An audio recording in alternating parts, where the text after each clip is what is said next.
Hey everyone, welcome back.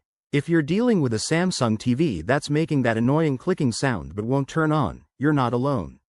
This is a common issue, especially with older models or after a power surge, and I'm here to help you fix it step by step. In this video, we'll cover quick troubleshooting tips that could get your TV up and running in no time. Let's dive in. First things first, start with the basics. Check your power source. Make sure the TV is plugged into a working outlet. Sometimes, a simple loose cord is the culprit. Try unplugging the TV, waiting for 30 seconds, and then plugging it back in. This power cycle can reset any temporary glitches. If you hear that clicking noise, it might be the TV trying to power up but failing. Next, if that doesn't work, let's look at the remote.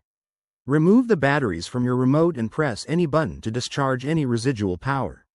Then, put the batteries back in and try turning on the TV again. Sometimes, the remote interferes with the startup process. Now, for a deeper fix, access the TV's menu if you can. Go to Settings, General, Reset, and perform a soft reset.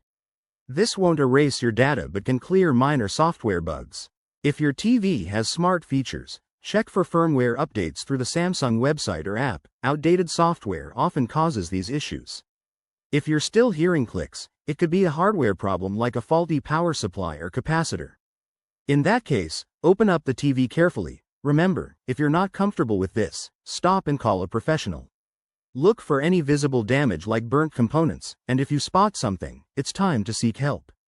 One more tip. Ensure your TV is in a well-ventilated area. Overheating can cause clicking sounds as the internal fan struggles. Give it some space and let it cool down. There you have it. Simple steps to troubleshoot your Samsung TV. Most of the time, a power cycle or reset does the trick. If these don't work, don't hesitate to contact Samsung support or a certified technician. Thanks for watching, and if this helped, give this video a thumbs up and subscribe for more tech fixes. See you next time.